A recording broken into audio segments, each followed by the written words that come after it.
वैष्णवजन स्पंदन गांधी विचार के। નમસ્કાર. એક સુખદ સંયોગ કે અમારા જ એક ભૂતપૂર્વ વિદ્યાર્થી દર્શના લિંબાચિયા કેનેડામાં સ્થાયી થયા, આજે અમારી સાથે છે. Welcome Darshana. Thank you. Darshana, તમે 2007થી કેનેડામાં છો અને તમે માત્ર ગુજરાતીઓ જ નહીં પણ આખી દુનિયાના લોકોને જુઓ છો. તો વિશેષ વાત તો એ કે ત્યાંના ભારતીયોનું અને ગુજરાતીઓનું જીવન કેવું છે? બહુ ઇન્ટરેસ્ટિંગ છે એકચ્યુઅલી. ત્યાં એકચ્યુઅલી ગુજરાતીઓ બહુ જ સરસ રીતે એક થઈને રહેતા હોય છે. એટલે ઘણા બધા એકચ્યુઅલી મલ્ટીકલ્ચરલ બધા કન્ટ્રીઝ છે. એટલે દરેક કમ્યુનિટી, દરેક અલગ અલગ કન્ટ્રીઝમાંથી પીપલ ત્યાં આવે છે. એમ ગુજરાતીઓ પણ ત્યાં ઘણા બધા છે. નામ પણ ગુજરાતીઓ તમને ખબર છે કે તે ઓલ ઓવર વર્લ્ડમાં ગમે તે અલગ અલગ જગ્યાએ જઈને રહે છે. પણ ગુજરાતીઓ બહુ સરસ રીતે અને સારી રીતે ત્યાં સેટલ ડાઉન થયા છે. શરૂઆતમાં હું જ્યારે 2007માં ગઈ ત્યારે તો ગુજરાતીઓ કદાચ એટલા બધા નહોતા, અથવા તો દરેક અલગ અલગ પ્રદેશ અલગ અલગ જગ્યાએ સેટલ ડાઉન થયા હશે. પણ હવે તો તમે જાઓ તો ત્યાં તમને ઘણી બધી જગ્યાએ ગુજરાતીઓ મળે. ગુજરાતી કલ્ચર ખાસ કરીને મને સૌથી ઇન્સ્પિરેશન એ કરે કે ત્યાં ગુજરાતી એમના કલ્ચર સાથે બહુ કનેક્ટેડ છે. સૌથી પહેલા હું મારો એક પ્રસંગ તમને કહું કે હું જ્યારે શરૂઆતમાં ગઈ હતી ત્યારે ત્યાં પેનોરમા ઇન્ડિયા દર વર્ષે રિપબ્લિક ડે આપણું જાન્યુઆરીમાં ત્યાં સેલિબ્રેટ કરે. ત્યારે દરેક ભારતીય અલગ અલગ જે સિટીઝના હોય ત્યાં એ લોકોના કલ્ચરલ ઇવેન્ટ હોય. એટલે એ સૌથી ઇન્ટરેસ્ટિંગ મારા માટે અને બહુ ક્યુરિયસ હતું એ વખતે, કારણ કે દરેક પોતપોતાના છોકરાઓને, નાના નાના છોકરાઓને ત્યાં લઈને પરફોર્મ કરવા માટે આવે. કલાકો સુધી એ લોકો એમના કોસ્ચ્યુમમાં, પોતાના કલ્ચરના કોસ્ચ્યુમમાં ત્યાં બેઠા હોય અને એ લોકો પરફોર્મ કરે. અને જે રીતે એ લોકો ઇન્વોલ્વ થઈને પરફોર્મ કરે ત્યારે એ એક બહુ ઇન્ટરેસ્ટિંગ હતું મારા માટે. અને ઘણી બધી વાર મને ક્વેશ્ચન થયો કે આ લોકો અહીંયા આવા ડિફરન્ટ કન્ટ્રીમાં આવીને પણ પોતાના કલ્ચર માટે થઈને કેટલી સરસ એ લોકો મહેનત કરે છે અને કેટલું સરસ કામ કરે છે. આજે તો ઘણા બધા એવા કલ્ચરલ ઇવેન્ટ થાય છે, ઘણા બધા કલ્ચરલ ગ્રુપ્સ છે કે જે આપણી ભારતીય સંસ્કૃતિને, ભારતીય સંસ્કારોને એ લોકો એ થ્રુ ઉજાગર રાખે છે અને પોતાના જનરેશન ટુ જનરેશનને એ કલ્ચરલ ત્યાં સુધી જાય એનો પ્રયત્ન એ લોકો હંમેશા કરતા હોય છે. એટલે ગુજરાતીઓ પણ, આપણા ગુજરાતીઓ ઓબ્વિયસલી દરેક ફેસ્ટિવલ્સ અમારા બહુ જ સરસ રીતે અને બહુ જ સારી રીતે, અને ગુજરાતીઓ હવે ધીમે ધીમે તો બહુ બધા બિઝનેસમાં પણ છે. એટલે આર્થિક દ્રષ્ટિએ પણ ગુજરાતીઓ ત્યાં બહુ જ સારી રીતે સેટલ ડાઉન થતા જાય છે. અને દરેક ક્ષેત્રમાં આપણા ગુજરાતીઓ એક પોતાનું એક સરસ મુકામ બનાવેલું છે. અચ્છા, બીજું એ કે આપણા તહેવારો છે, આપણા રીત રિવાજો છે, આપણી ખાણીપીણીની કેટલીક ટેવો છે. તો આપણને એમ પણ પ્રશ્ન થાય કે આપણે અહીંયા આવું બધું કરીએ છીએ, ત્યાં બધું મળતું હશે? અથવા તો આપણે જેવું અહીંયા કરીએ છીએ પૂજા પાઠ, જુદી જુદી પ્રકારની વાનગીઓ, તો ત્યાં ગુજરાતી લોકોની અથવા તો ભારતીય લોકોની એવી કોઈ ખાસ સ્ટ્રગલ છે કે એડજસ્ટ થવામાં, કે એ બધું કલ્ચરને મેન્ટેન કરવામાં? થોડોક પ્રયત્ન કરવો પડે, પણ છતાં પણ ત્યાં કદાચ વધારે સારી રીતે કરીએ છીએ અમે. અમારું આપણે આપણા કલ્ચરને ત્યાં અમે વધારે સારી રીતે સેલિબ્રેટ કરીએ છીએ અને એનહેન્સ કરીએ છીએ એકચ્યુઅલી. અને ગુજરાતી આપણું ફૂડ કે ગુજરાતી ફેસ્ટિવલ્સ બહુ જ સરસ રીતે બધા સેલિબ્રેટ કરતા હોય છે. હવે તો ઘણા બધા એવા ગ્રુપ છે કે જે એક આખું એવું દરેક ફેસ્ટિવલને એક અલગ જગ્યાએ બધા ભેગા મળીને અને એક એવું સરસ સેલિબ્રેશન ક્રિએટ કરે અને બધા પોતપોતાની રીતે. આ તો હું શરૂઆતની વાત કરું તો અમે લોકો બધા પાટલક કરતા અને પોતપોતાનું આપણું પોતાનું જે ખાણીપીણીનું જે છે તે ગુજરાતી પ્યોર જે ફૂડ છે એ બધું અમે લોકો એક જગ્યાએ લઈને બધા સાથે મળીને અમે જમતા, સાથે સેલિબ્રેટ કરતા. હજી આજે પણ દિવાળી છે, ગરબા છે, આપણા ગરબા તો બહુ ગ્લોબલી થઈ ગયા છે હવે તો. અમારા 2-3 મહિના સુધી ગરબા ચાલતા હોય છે. પણ છતાં પણ ગરબા એટલે કોઈ પણ ફેસ્ટિવલ અમે લોકો બહુ જ સરસ રીતે અને ભેગા મળીને ઘણા બધા સરસ રીતે અમે લોકો સેલિબ્રેટ કરતા હોઈએ છીએ. એટલે ત્યાં પણ હવે આપણા ફેસ્ટિવલ, આપણું ફૂડ હમ. એ હવે મળી શકે છે અને સરસ રીતે અમે સેલિબ્રેટ કરી શકીએ છીએ. અચ્છા, નવરાત્રી, દિવાળી, ગણપતિ, આ 3 આપણા ભારતીય તહેવારોમાં એવા તહેવારો છે કે જેમાં આખો સમાજ જોડાતો હોય, કોઈ ખાસ એક ધર્મ નહીં, બિલકુલ. પણ પૂરો ભારતીય સમાજ આમાં જોડાતો હોય. હમ. તો આ તહેવારોની ત્યાંના બજારોમાં કે ત્યાંના જીવનમાં એનાથી આમ રોનક આવી જાય, જેમ આપણે ના હોય અહીંયા બિલકુલ કે બજારોમાં રોશની હોય કે એવું તેવું હોય, તો એ બધી ત્યાં એવી ફિલિંગ આવે ખરી? બિલકુલ બિલકુલ બિલકુલ. ત્યાં પણ એટલું જ સરસ રીતે દિવાળીનું એટમોસ્ફિયર હોય છે અચ્છા અને મોટા મોટા મીઠાઈ મેળા ત્યાં ભરાય છે. અચ્છા. બિલકુલ, એટલે હ્યુજ એકર્સમાં મીઠાઈ મેળા હોય છે હમ. અને એક સાથે તમને 5,000 મીઠાઈ તમને એક સાથે મળે, હમ. એવા સરસ મીઠાઈ મેળા થાય દિવાળીમાં. હમ. બધી જગ્યાએ હવે તો સેલ લાગે દિવાળીના, જે ઓબ્વિયસલી બધાને એન્કરેજ કરે. પણ અમારા દરેક હવે તો કેનેડિયન ગ્રોસરી સ્ટોર કે બધે પણ હમ. તમને લાગે કે આપણી દિવાળી છે અહીંયા. અચ્છા. તો દિવાળી હવે, અને ત્યાંના પણ ઇવન અનધર કમ્યુનિટી પીપલ પણ દે નો કે હવે આપણી દિવાળી છે. એટલે Diwali is a big festival for us, they know now. અને એટલે એ લોકો દિવાળી દરેક પોતપોતાના બિઝનેસમાં પણ પ્રમોટ કરે છે. અચ્છા. એ લોકો સ્પેશિયલ કોઈ ડિસ્કાઉન્ટ કે કંઈ પણ રીતે, એટલે એવી રીતે દિવાળી દિવાળી ત્યાં પણ, discount. હા, પણ ત્યાં પણ દિવાળીનું એટમોસ્ફિયર અને બધા એવું એકબીજાને મળે છે, એકબીજાના ઘરે જાય છે. ઓકે. યસ. અને સૌથી ઇન્ટરેસ્ટિંગ વાત કહું તો હજી પણ અમુક ગ્રુપ ગુજરાતીઓમાં હમ. એ લોકો સવારે, જેમ ખબર છે કે આપણે પહેલા સબરસ આપવા જતા, હા હા હા હા. એવું દરેક ગ્રુપમાં ઘણામાં હજી એવો ચીલો એ લોકોએ પાડેલો છે હમ. કે આપણા ગુજરાતી નવા વર્ષે સવારે એ લોકો સબરસ લઈને એમના દરેક ફ્રેન્ડના ઘરે જાય. અચ્છા. યસ. ઓહો. સો ધીસ ઇઝ ધ હાઉ કે ભાઈ અમે અમારા કલ્ચરને બહુ જ સરસ રીતે ત્યાં જાળવી રાખેલું છે. બહુ સરસ. મોટી જવાબદારી છે આ. Yes yes yes. અચ્છા, એક વાત રહી સમોસાની અને યસ યસ યસ.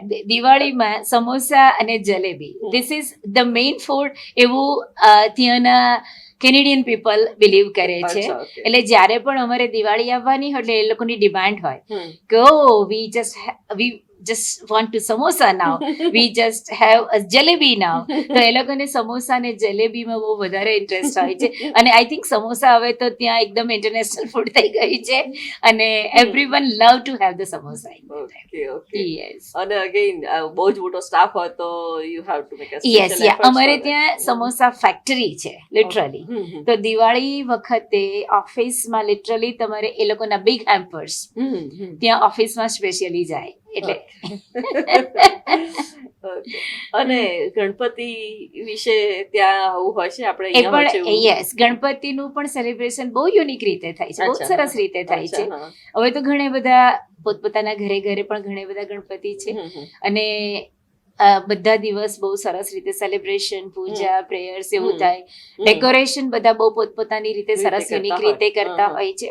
અને સૌથી ઇન્ટરેસ્ટિંગ, હું કેનેડામાં રહું છું રાઈટ, તો ત્યાં આગળ અમારે એક વસાખા બીચ છે, ત્યાં સ્પેશિયલી એક પોર્શન એ લોકોએ એવો આપ્યો છે કે ત્યાં ગણપતિ વિસર્જન પણ કરી શકો. અચ્છા, ઓકે.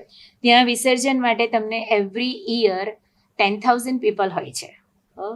અને 10,000 પીપલનું આપણા ગુજરાતી જ કમ્યુનિટીના અમુક પીપલો છે કે તે લોકોના જમવાની ત્યાં આગળ બધી જ વ્યવસ્થા ને બધું કરે છે. એટલે ચા નાસ્તાથી માંડીને ગણપતિ, તો ગણપતિ પણ ત્યાં એટલા સરસ રીતે સેલિબ્રેટ થાય છે. એટલે મુદ્દો એ છે કે ભલે આપણે કામમાં ગમે એટલું હોઈએ પણ તહેવારો માટે સમય કાઢીને મળવું જોઈએ. બિલકુલ બિલકુલ બિલકુલ. ઓબ્વિયસલી બધાને ખબર છે કે ત્યાંની કેનેડાની લાઈફ ઘણી બધી સ્ટ્રગલ છે, ઘણી બધી હેક્ટિક હોય છે. અમે લોકો બધા જ 9 to 5 જોબ તો કરતા જ હોઈએ ઓબ્વિયસલી, પણ સાથે સાથે જ્યારે પણ અમને આવો મોકો મળે દરેક ફેસ્ટિવલને ઉજવવાનો અને સરસ રીતે ગ્રાન્ડ બનાવવાનો અમે મોકો લઈ લેતા હોઈએ છીએ. બહુ સરસ, બહુ સરસ. મને એ પણ ખબર છે કે તમને રસોઈ બનાવવાનો ખૂબ શોખ છે અને તમે રસોઈના તમારા બ્લોગ પણ ચાલે છે. અને એમાં હમણાં અમને ખબર પડી કે તમે વિકાસ ખન્નાને મળી આવ્યા, તો મને તમારી એ જર્ની વિશે પણ જાણવું છે કે આપણી વિદ્યાપીઠની પત્રકારિતા વિભાગની વિદ્યાર્થીની આજે આ જગ્યાએ પહોંચી છે, તો એ આખી એક જર્નીની એક સુંદર વાત કરો.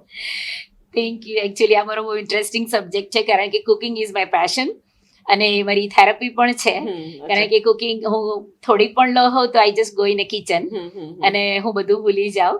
એટલે કુકિંગ મને બહુ એક શોખ છે, એટલે ઘણું બધું નવું નવું એક્સપ્લોર કરતી હતી.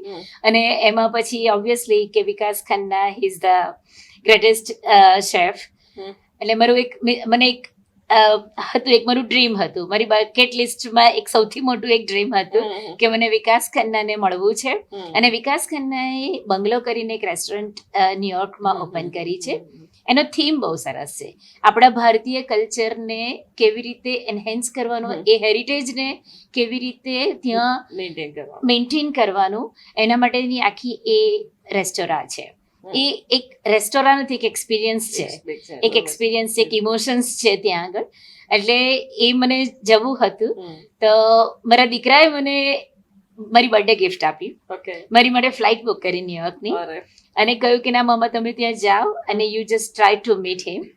એટલે મેં પ્રયત્ન કર્યો, ઘણી બધી ટ્રેન બદલીને, 4 ટ્રેન બદલીને હું ત્યાં પહોંચી અને હું વિકાસ ખન્નાને મળી. વિકાસ ખન્નાને મળી તો મળી, પણ આપણી ગુજરાતી અને આપણું સૌથી જે સ્પેસિફિક ફૂડ જે કહેવાય થેપલા, એના વગર આપણે ક્યાંય ટ્રાવેલ નથી કરતા હોતા. ગુજરાતી થેપલા વગર ક્યાંય ટ્રાવેલ ના કરે.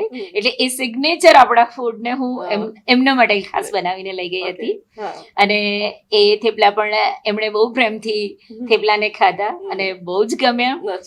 અને યસ પણ હી ઇઝ સચ અ ડાઉન ટુ અર્થ પર્સન.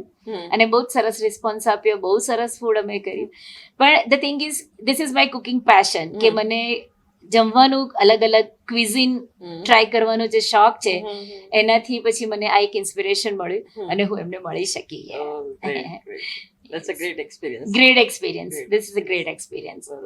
દર્શા, મને એ પણ કહો કે કેનેડામાં ભારતીયો સિવાય બીજા કયા પ્રદેશના લોકો સાથે આપણા ભારતીયોની મિત્રતા થાય છે, જેમ કે ચાઇનીઝ સાથે કે જેપનીઝ સાથે, કે કેનેડિયન મૂળના હોય અથવા અમેરિકન મૂળના હોય એવા લોકો સાથે? એટલે ગુજરાતી લોકોના બીજા દેશના લોકો સાથેની મિત્રતા અને સંબંધો કેવા હોય છે? યસ, સપોઝ હું એક મલ્ટીકલ્ચરલ કોર્પોરેટ કંપનીમાં કામ કરું છું.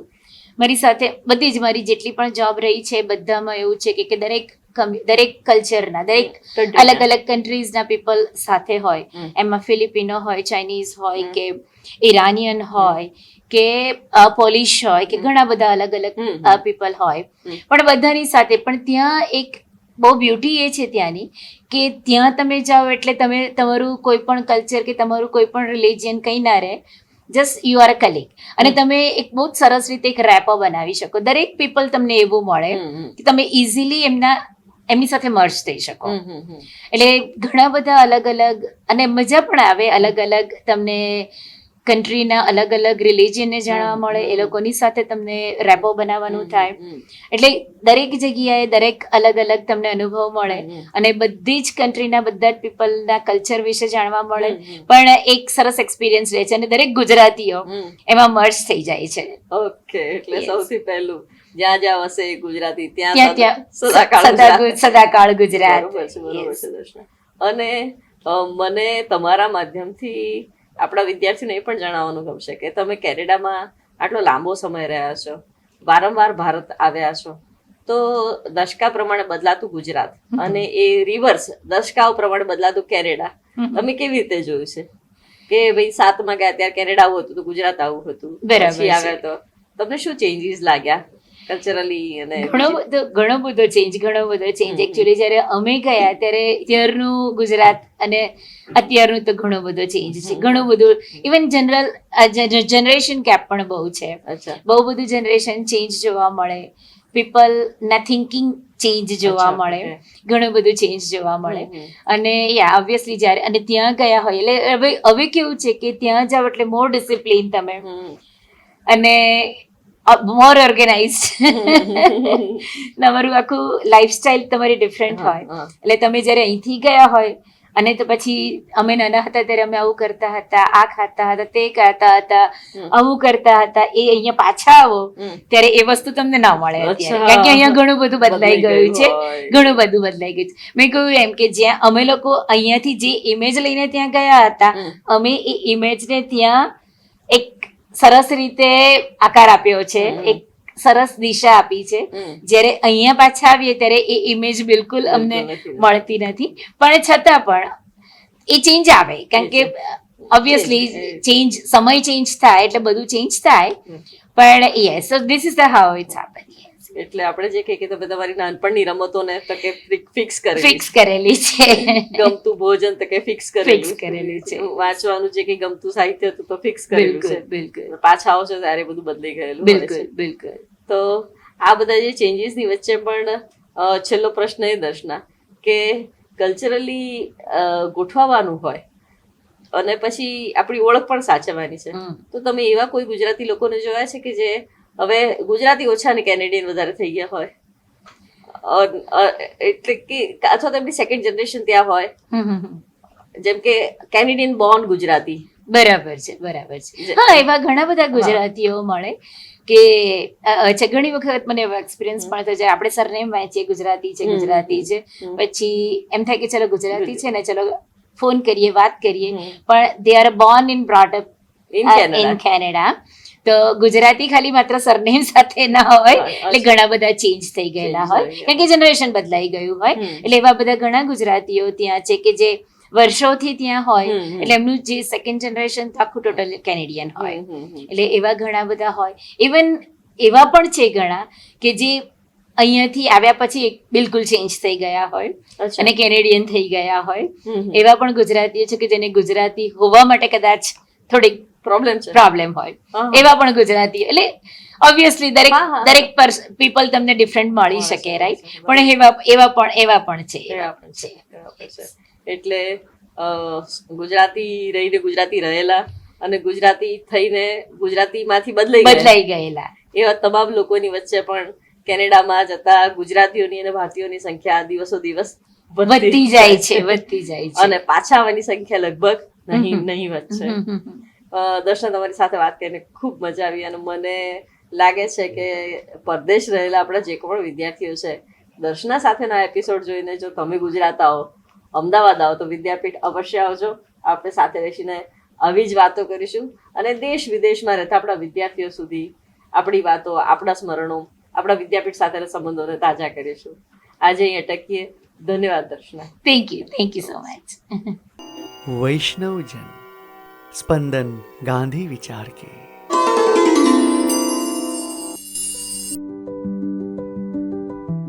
ગુજરાત વિદ્યાપીઠનું વૈષ્ણવજન સ્પંદન ગાંધી વિચારના પોડકાસ્ટ વિવિધ ક્ષેત્રના તજજ્ઞો સાથે સાર્થક સંવાદ કરે છે.